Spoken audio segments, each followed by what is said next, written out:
میرے والد صاحب رحمۃ اللہ علیہ کے پاس دہلی مرکز میں بنگلے والی مسجد میں بیٹھا ہوا تھا، تو میرے والد صاحب نے کہا کہ بیٹا جو لوگ حج کرنے اور عمرہ کرنے جا رہے ہیں وہ اللہ کے مہمان ہیں۔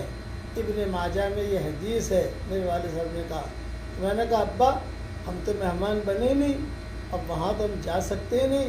تو ابا نے کہا نہیں بیٹا، دل چھوٹا نہیں کرنے کا، ہم بنگلے والی مسجد میں بیٹھے ہیں، ہم بھی اللہ کے مہمان ہیں، مسجد میں بھی آپ رہو گے تو اللہ کے مہمان بن گئے۔